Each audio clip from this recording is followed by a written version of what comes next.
Hi, everybody, and welcome to this episode of the Joyful Money podcast. I am super thrilled because I have such an amazing guest today. I met her about a couple of months ago on a platform we both use, and I just connected with her because she has such an amazing story. She has done amazing things. You guys are going to learn how she has grown her income. She has just an incredible story. I'm super, super excited. But before I bring her on, I want to read her intro. Today's guest is Tine Zekis, educator turned software engineer, international speaker, award-winning author, the powerhouse behind Getting Black Women Paid, and your audacity coach. As a career and business coach, she helps mid-career Black women grow their income and impact, whether through bold career moves or purpose-driven entrepreneurship. Some of her clients have doubled their income in just one negotiation. Get ready because she's here to help us reclaim who we already are. Welcome to the show, team. Oh, thank you, Joy. I'm so excited to be here. So excited to have you. So I know I read your intro just there, but can you tell the audience who you are and what you do? Absolutely. I'm Tine Zekis. Tine is short for Christine. I think that usually helps people with the pronunciation. Um, and yeah, it's just that. My company is Getting Black Women Paid, and that is what I do.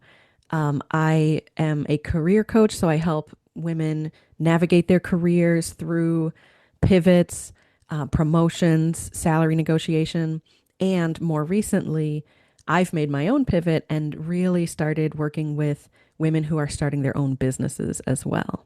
So that is sort of the overview of what I do, and we can get into the details soon, I'm sure. Yes, we're going to get into the details, but before we do that, I want you to tell the audience your journey. I know your journey, which is incredible, but how did you get to where you are now? And because you did a pivot and you became a software engineer. So tell Mhm. us, what did you do at the beginning before you made that pivot? Absolutely. So I actually started my career as a high school math teacher. And I've taught math in many ways, and I can teach a math concept in 10 different ways, but I only know one way to say, stop talking when other people are talking. And so the classroom itself was not for me. So as a classroom teacher, I was overworked, underpaid. I wasn't able to afford my own apartment. I was swimming in student loan debt and credit card debt. And I was physically unwell. I was so stressed from the role that I was having panic attacks and Mm. vomiting every day. I was losing weight. Um, and there was one day where I was driving to school and I thought, oh, if I hit that median, I could go to the hospital instead of school. And Mm. that was when I knew this is not it. This is not it. And I can't do this work and take care of myself. So I left teaching, but I was not sure what I was going to do next. So I was a substitute teacher. My old high school had five math teachers having babies the same year. So I just did all of their parental leaves. I taught every kind of math. And one of them was also teaching AP computer science. So I was staying a chapter ahead of the kids and trying to figure out this coding thing. And I realized I actually kind of liked it. And I think the thing I found the most surprising was that all 30 students could have a different answer and be right. In math, it's like, okay, did everyone get 17? Yeah. And I didn't realize there was actually creativity in programming. So I did a boot camp to become a software developer. And I was initially intimidated being a career changer. I was nearly 30 and I was working with men who had been building computers since high school. And so for me, there was a lot of imposter syndrome around, okay, I'm coming into this new field brand new. But what I did was I took those skills that I had as a career changer. So in my interview that landed my first developer role, I said, I'm a developer who can speak human. You know, I can Mm. I can break down a concept for people who don't come from a technical background. And that's a skill that maybe the other people on their team don't have. And with that, I also negotiated my salary through a series of strategic job changes and salary negotiations. I doubled my teaching salary in 2 years, and I more than tripled my teaching salary in less than 5 years. along the way, I was mentoring other Black women on how to do the same thing. And eventually, I started speaking. I was speaking on imposter syndrome, especially for career changers, um, women in tech, people of color in tech. And so I decided to start a speaking business, and it just wasn't quite a fit. I was, doing cold emails to organizations trying to get speaking gigs, and it didn't feel aligned. And so I Mhm. spoke with a coach, and she said, "Well, what really lights you up?" And I said, "Getting Yeah. Black women paid." And then that was it. So the company now is getting Black women paid. And that is sort of the origin story of how I came to be doing this work. Wow, it is so beautiful. And I can resonate with your story. Now we're going to get into how you doubled your income, tripled your income, because I know people can learn a lot from that. But I Hmm. want to step back. When you talked about IT, I've been working in IT for 23 years now. And Hmm. as a woman in tech, I understand everything you've just mentioned. I used to work with developers, so I was like the business consultant, business analyst. I was the kind of the front face of the tech team to the business unit. And Hmm. so when I worked with developers, they would always tell me, "Oh, I don't want to talk to business. I just want to do the tech, right?" So I know what you mean about having that additional skill to be able to communicate with the business side. Yeah. And even now, as a business owner, my company in Clearcraft, all of the developers, all of the team members I have hired to do the development work, they are all men. And I Hmm. desperately want to hire a woman, but it's so challenging to find women who have the tech skills, especially in the AI agent automation field. And so Hmm. I just want to ask you, what was your experience like? Did you think there were a lot of women who were kind of tech savvy, who were rising in their tech career based off of your experience? Yeah, I mean, I think it's a great point that, it's challenging to find us, and part of that is because a lot of us leave the industry. Mm, Even I've talked with women who started out in in a computer science program in school, and they just found it so unwelcoming. Um, there might be a lot of assumptions about what your experience already is. And so there's not time to explain to someone who wasn't building computers in high school, what we're talking about. And then even once you're in the industry, the culture is very male centered. It's a lot mm, of white men yeah. running these organizations. And so I do know a lot of women in tech who leave the industry. And so that's part of it. There are a lot of programs that are working to get more women into the industry, get more people of color into the industry. And so my hope is that a lot of those initiatives take on some success. I actually am an affiliate for Course Careers, and they can help you become a software developer. I believe it's under $800 for the program, Right. and get into a role that, the starting role might be 70K, and then you will work to get into that six-figure range. And, that can be really life-changing. So my hope is that a lot of those programs will be successful in diversifying the industry. But in the meantime, a lot of it is on us to really create those inclusive cultures and to Mm, create those spaces where women and people of color want to stay and don't want to leave the field, running. And so yeah, it's a challenge. You got to kind of strike the balance between, how do we bring more people in? How do we promote people from within? How do we support folks so they're advancing? And that all the while they're feeling like there's a space for them here.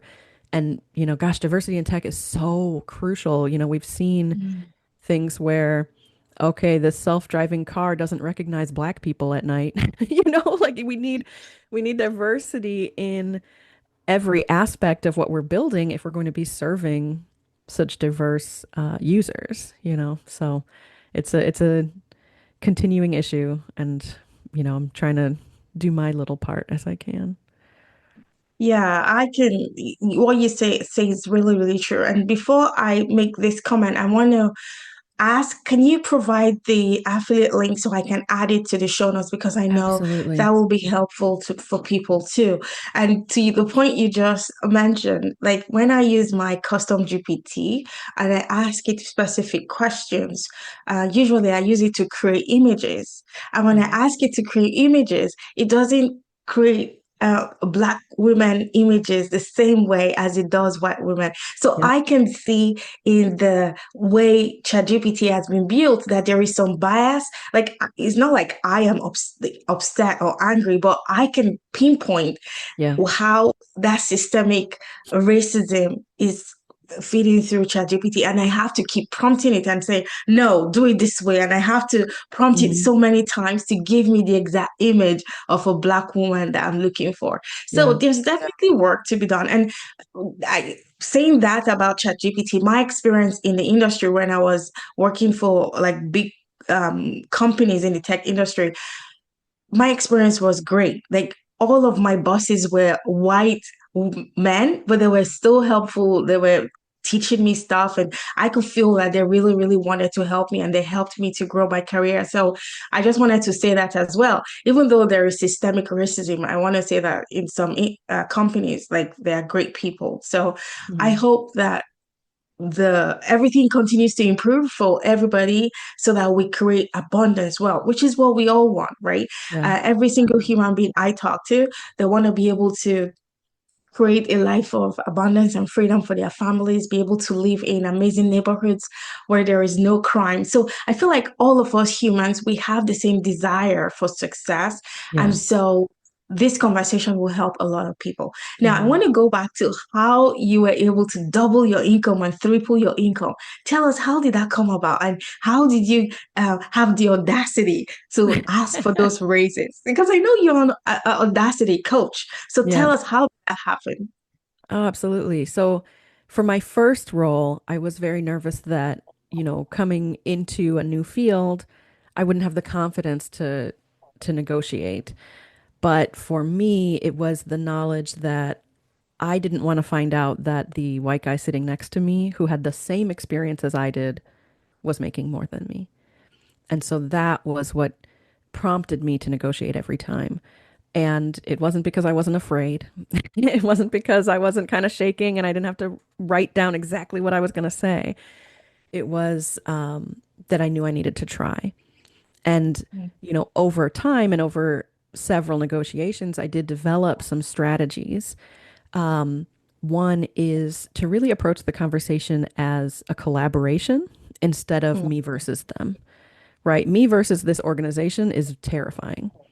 But instead, it's, hey, thanks so much for the offer. I'm really excited to contribute XYZ to the team.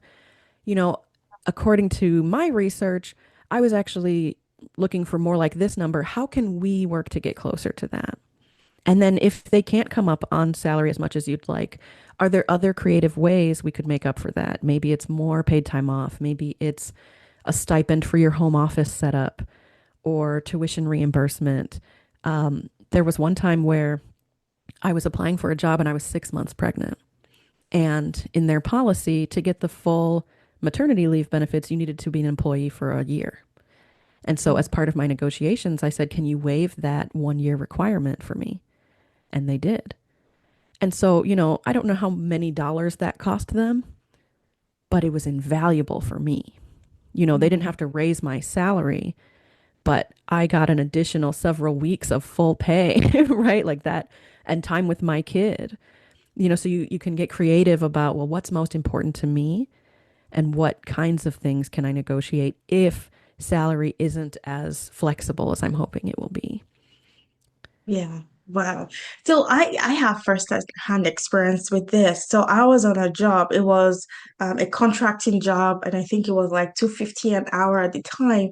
Hmm. And I kind of found out from my colleague who was male, although he was black, that he was earning almost like $70 per hour more than I Wow. was earning. So Wow. when he told me that, I took that information and went back to my boss and I got paid exactly what he was being paid. So Good. that information was incredibly valuable. Now, when I went to my boss, I wasn't antagonistic, I wasn't bitter. I came to the table with tangible value proposition, and I showed like for real how I've contributed to the team. And so I just want to say to the audience, when you have data, it's so powerful. And Absolutely. just saying this now, I was just thinking back about Oprah's story, where she discovered that the co-host was earning a lot more, and she went to the whoever and asked for a raise, and they declined Yep. even though they were doing exactly the same job. This was in like, I don't know, 1980s, or I don't know exactly, but I read her story online. Hmm. So I think knowledge is power. Um, Knowing exactly what the market pays for the value you bring, knowing having that data is very, very valuable. Yeah. So Well, and I'm go so ahead, glad please. you told that story, and congratulations for having the audacity to go and ask for what you deserved. And I love that you also told the story about Oprah where the outcome was not what she wanted. You know, Mhm. one thing I talk with my clients about is, the answer is always no if you don't ask. If you do ask, it might be yes. It might be no, it might be something in between. But no matter what, you're going to have more information. And maybe that information is this place is not going to value me and I need to go somewhere else. And so, no matter what, make the ask. And then, yes, you may get it, which is amazing. You may not. And then you can decide, okay, is that a deal breaker? Does that mean it's time for me to find another place that's going to value me in this way? So I love that Oh you gosh. shared both of those. Yeah, that's a great point you said. So even though it was a no for Oprah, that was the springboard for her leaving the show and creating her own show, Exactly. right? So like it was a good thing she was declined. And the reason she was like when she asked for the raise, the boss said, well, the white guy has a family, has a kid. That was the reason why. Like, in fact, now I'm gonna get the news item and put it in the show notes for people to go read this. And she was like, what has that got to do with me? Because I don't have kids, Mhm. I'm not married, then you use that as justification to pay me less. Like it just didn't make Mm, sense. So them saying no to her was the reason why she became so huge, right? So yeah, thank you for pointing that out. absolutely. Okay, so I want you to talk about your book. You have an amazing book about how to overcome imposter syndrome. Tell us more. Yes, I have a copy here. So, for folks who are watching, I'll show the cover here. So, the book is Overcoming Imposter Syndrome at Work: The Black Woman's Guide to Conquer Perfectionism, Stop Overthinking, and Thrive in Your Career. And I do kind of have this disclaimer because I've had several people read the book who are not Black women, who say that the advice is still incredibly useful. It's universal advice. It's the focus for me is the examples are Black women. And in the introduction, I kind of talk about how imposter syndrome, even though it sounds clinical, it's not actually a medical diagnosis.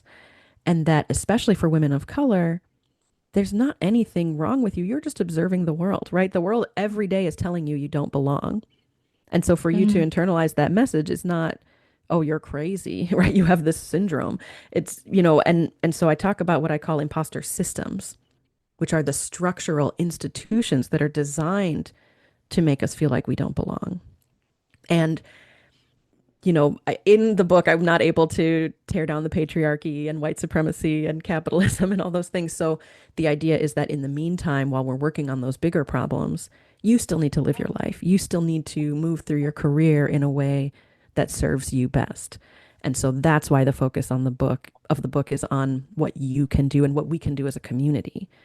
And so we get into kind of how to recognize the different thought cycles that we have or the things that tend to trigger those feelings in us.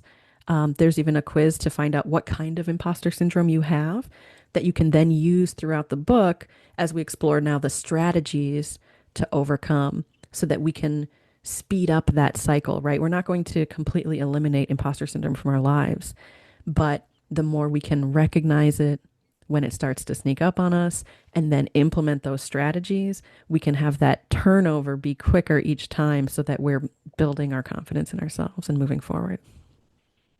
Gosh, that is so powerful. Your book is available on Amazon, correct? That's right. Yeah. Okay, so I'm gonna add the Amazon link for people to go grab a copy. I'm gonna grab a copy too Yeah. And if you're because if you're really oh, sorry to yes, interrupt. you go Um, ahead. it's also available on Audible and I narrate the book myself. So if you're loving listening to me right now, you can also grab the audiobook as well. I will definitely grab the audiobook because I cannot tell you in my office the stack of books I have that I have. I know in my heart, Planning to I read. I have good intentions when I bought them, Yes. right? But all the books on my Audible, I have listened to them more than 3 times over. So Mm, I'm like, I buy physical books and I also buy the audio version. But I'm finding that when I'm out on a walk, I go on a walk every morning, I yes. listen to those books. So I'm so grateful that you have an audio version because that's the one that worked for me. So Wonderful. I'm gonna add the link to the show notes for folks to go grab that. But in for people listening who kind of are struggling with imposter syndrome right now, can Mhm. you give us some tips on how we can start dealing with those thoughts so that we can start growing our confidence? Oh, absolutely. I think the biggest one is to really think about our inner monologue and how we talk to ourselves and how we talk about ourselves.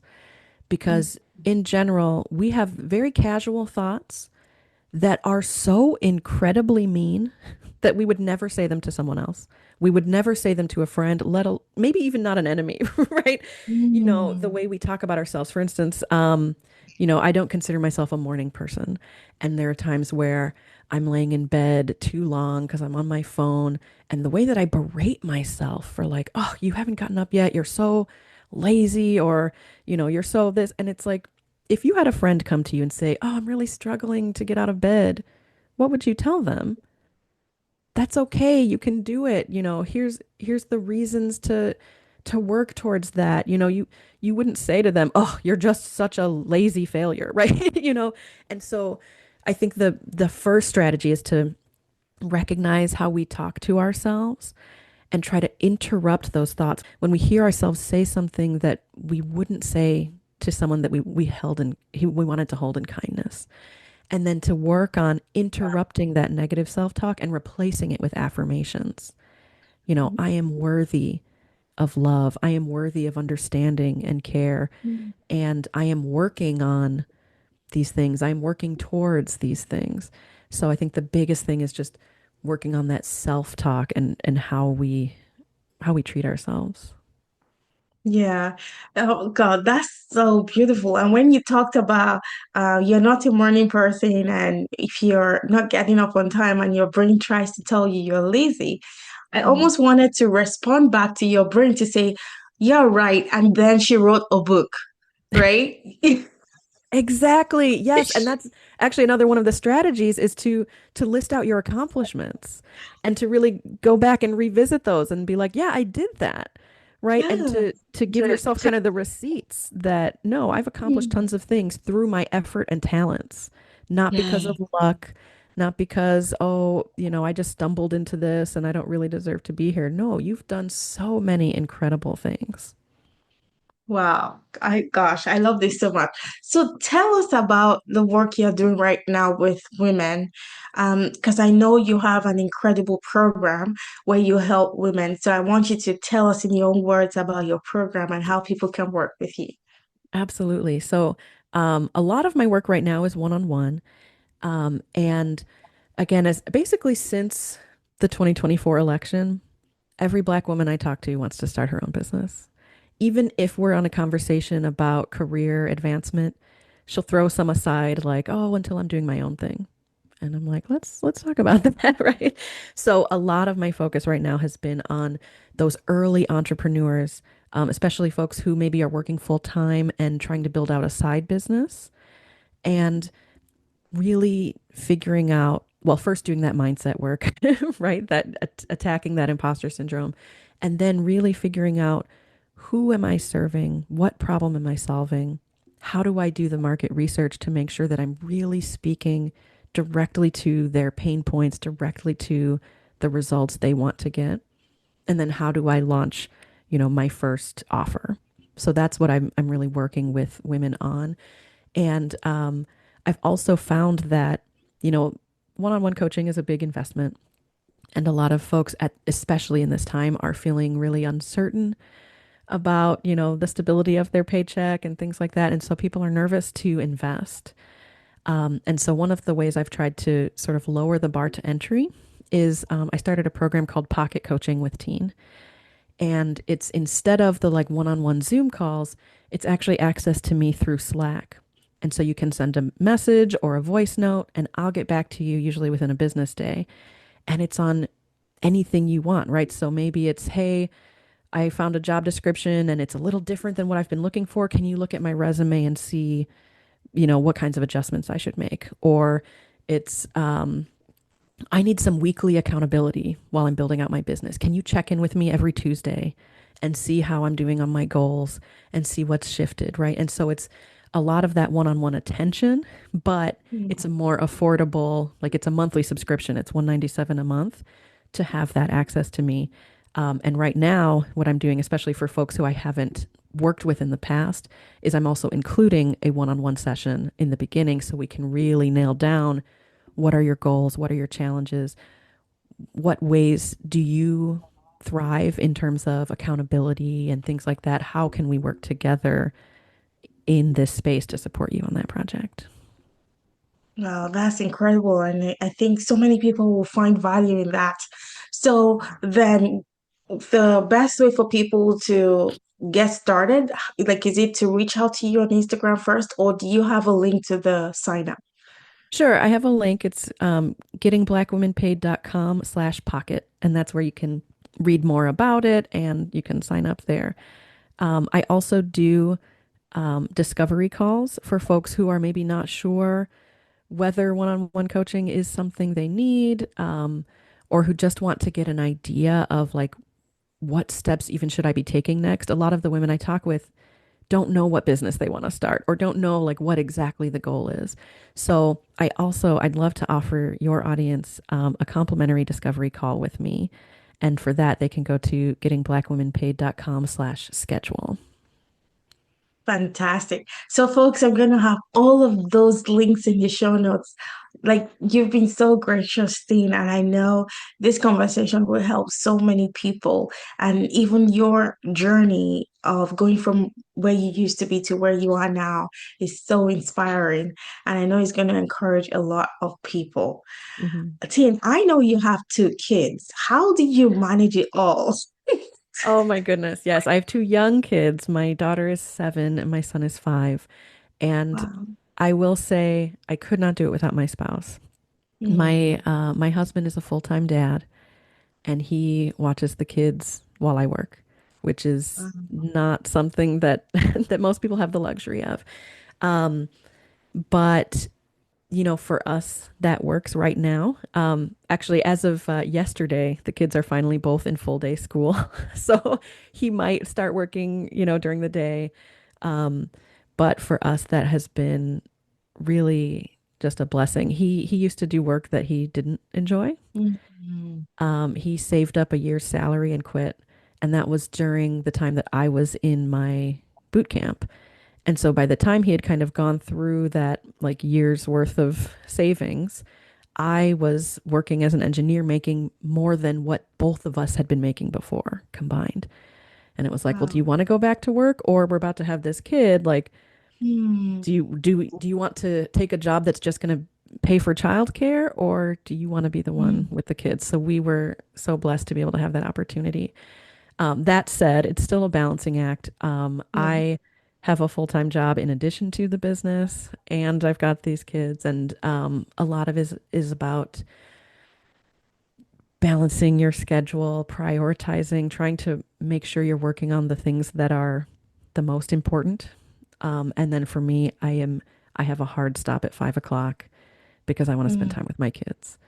So we really try to maintain that balance so that I can still be there for all the things. And even like yesterday on the first day of school, I blocked off on my calendar, I'm going to go pick them up and see how the day Yeah. went. So I always try to work that into my schedule so people know I am not available Mm. during these times. That's family time.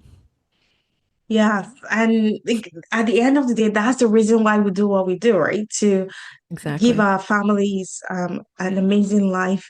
And it's such a beautiful thing when you're able to work in partnership with your spouse, right? Yeah. And it's like, I'm so happy for you and all of the amazing things you're creating for yourself. Thank you so much for being a guest on our show today. Before I let you go, any last words for my audience? Well, thank you so much for having me. The last thing I want to offer your audience is sort of a contradiction to something people say a lot. You know, usually when we talk about negotiation or setting your prices in your business, a lot of people will say this phrase, know your worth. And Mm. that phrase grates on me a little bit because your worth as a human has no monetary value. You are invaluable. There's no amount of money that could own you, right? There's no amount a company could pay for you to belong to them. Mm. So instead of knowing your worth, I encourage you to know you're worthy and that no number is too high. Um, that's a mic drop moment right there. Know you're worthy and no number is too high. I'm going to write that in my book. And I know I Yes. said I'm going to give you the last word, but I just remembered that you have a podcast and I forgot to tell the audience. You have a Yes. podcast and I'm going to add the link to the show notes as well. Yes, it's the Getting Black Women Paid podcast. And I have a wonderful guest episode with Joy. But yes, you can definitely check out the podcast wherever you listen. And it's on YouTube, and I'll give you the link for that as well. Oh my gosh, thank you so much. It's been a joy having this conversation with you. Likewise. Thanks so much. Hey, very quickly before you go, I just wanted to take a moment to thank you from the bottom of my heart for spending time with me today. I hope today's episode gave you something powerful to add to your business toolbox, something you can come back to anytime you need a little extra motivation in your business. If you loved today's episode, the best way you can support me and the show is to leave me a review and also to share this with an incredible businesswoman like yourself. And if you're ready to create consistent 10K months with ease and alignment, I invite you to apply to join my 6 months mastermind. Visit johnnyroland.com to book your free complimentary discovery call. I cannot wait to help you step into your next level. Until next time, stay aligned, stay confident, and keep creating joyful money. Bye for now.